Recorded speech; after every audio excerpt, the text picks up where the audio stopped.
తెలంగాణలో భూ సమస్యలు లేకుండా చేసేందుకు ప్రయత్నిస్తుందని ధరణి సమస్యల అధ్యయన కమిటీ మెంబర్ సునీల్ తెలిపారు. ప్రజల నుంచి సలహాలు తీసుకుని చట్టం చేయడం మంచి సంప్రదాయమని పేర్కొన్నారు. గత ప్రభుత్వం తీసుకువచ్చిన ఆర్ఓఆర్ చట్టంలో అనేక సమస్యలు ఉన్నాయని అన్నారు. ధరణి వల్ల లక్షలాది మంది ప్రజలు ఇబ్బందులు పడుతున్నారంటున్న భూమి సునీల్తో మా ప్రతినిధి సిద్ధార్థ్ ఫేస్ టు ఫేస్. ధరణి స్థానంలో భూమాత యాప్ని తీసుకురావాలని, అదేవిధంగా కొత్త ఆర్ఓఆర్ చట్టాన్ని తీసుకురావాలని ప్రభుత్వం కసరత్తు చేస్తూ ఉంది.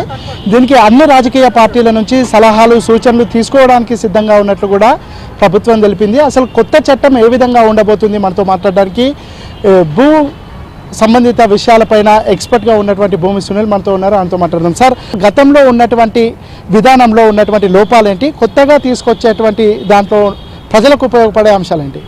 ధరణి అనేది ఒక హక్కుల రికార్డు, అంటే ఎవరికి భూమి ఉన్నా భూ యజమానుల రికార్డు ధరణిలోకి రావాలి. ధరణి రూపకల్పన కోసమే అప్పటిదాకా అంటే 1971 నుంచి అమల్లో ఉన్న ఒక చట్టాన్ని తొలగిస్తూ 2020 సంవత్సరంలో ఒక ఆర్ఓఆర్ చట్టం వచ్చింది. ఆ చట్టం పరిధిలోనే 2020 అక్టోబర్ నెల నుంచి ధరణి నిర్వహణ జరుగుతుంది. అంటే భూమి ఉన్న వాళ్ళందరూ ధరణికి ఎక్కాలి. ఈ రోజున మనం తెలంగాణలో చూస్తే మీకు 2 కీలకమైన భూమి సమస్యలు కనపడతాయి ధరణికి సంబంధించి. ఒకటి, నాకు భూమి ఉంది, నేను ఇంకా ధరణికే ఎక్కలేదు. కొన్ని లక్షల మంది భూమి సాగులో ఉంది, కబ్జాలో ఉన్నారు, హక్కులు ఉన్నాయి, కానీ ధరణిలో రికార్డు కాలేదు. నిన్న మేము తిరుమలగిరి సాగర్ మండలానికి వెళ్ళేసి వచ్చినాం. అక్కడ ఒక పైలట్ కార్యక్రమం జరగబోతుంది. ఒక గ్రామంలోనే దాదాపుగా 400-500 ఎకరాల భూమి ధరణికి ఎక్కలేదు. ఆ మండలం మొత్తంలో 6-7 వేల ఎకరాలు ధరణిలోనే నమోదు కాలేదు.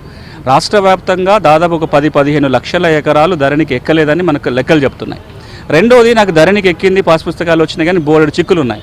నా సర్వే నెంబర్ తప్పుపడిందనో, విస్తీర్ణం తక్కువ పడిందనో, సర్వే నెంబరే మాయమైపోయిందనో, లేకపోతే పేర్లు తప్పుపడినాయి, పట్టా భూమి ప్రభుత్వ భూమి అని పడింది. ఇట్లా నేను చెప్పుకుంటూ పోతే ఒక 40-50 రకాల సమస్యలు మనకు ధరణిలో కనపడతాయి. ప్రధానంగా ఒక 3 అంశాలు ప్రభుత్వం దృష్టికి తీసుకొచ్చాం. ధరణి సమస్యలు తీరాలంటే, ఒకటి, ధరణి ఏ చట్టం కింద వచ్చిందో ఆ చట్టంలో లోపాలు సవరించాలి. ధరణి ఏ సాఫ్ట్వేర్ ద్వారా నిర్వహిస్తున్నారో, ఎవరైతే నిర్వహిస్తున్నారో దాంట్లో మార్పు చేర్పులు రావాలి. రైతుకి చాలా సులభంగా వాడుకునేలాగా ఉండాలి. ఈ రోజున మీరు ధరణి సమస్యకు దరఖాస్తు పెట్టాలంటే 33 మాడ్యూల్ ఉంటాయి. ఏ సమస్యకి ఎక్కడ దరఖాస్తు పెట్టో తెలియకపోతే రిజెక్ట్ అవుతున్నాయి. ఒక ఉదాహరణకు అట్లా చాలా సమస్యలు ఉన్నాయి. అంటే సాఫ్ట్వేర్లో నిర్వహణలో మార్పులు రావాలి.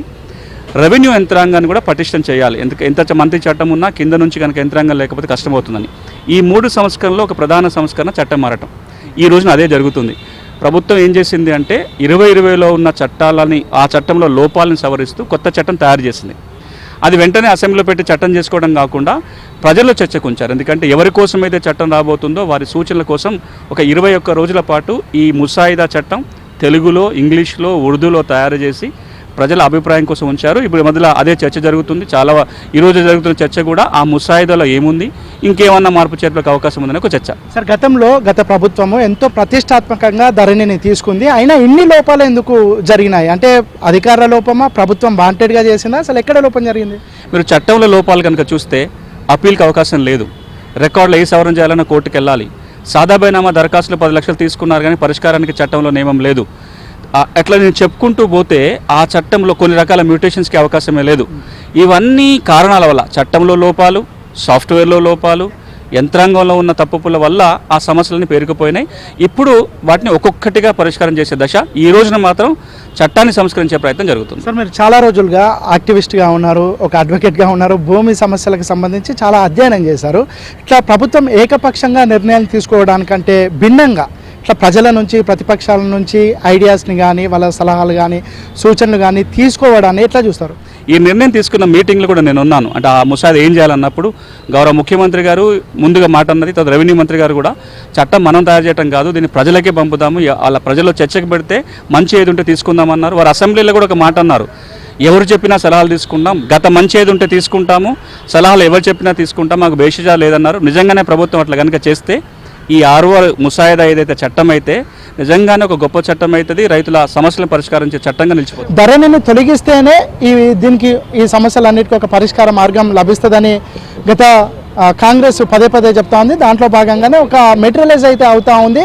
ఈ నూతన చట్టం వచ్చిన తర్వాత ఇన్ని రోజులు ధరణి వల్ల ఇబ్బందులు పడ్డటువంటి ప్రతి ఒక్కరికి ఒక పరిష్కార మార్గం ఖచ్చితంగా లభిస్తుందని ఈ భూమికి సంబంధించినటువంటి ఎక్స్పర్ట్ భూమి సునీల్ చెప్తా ఉన్నారు.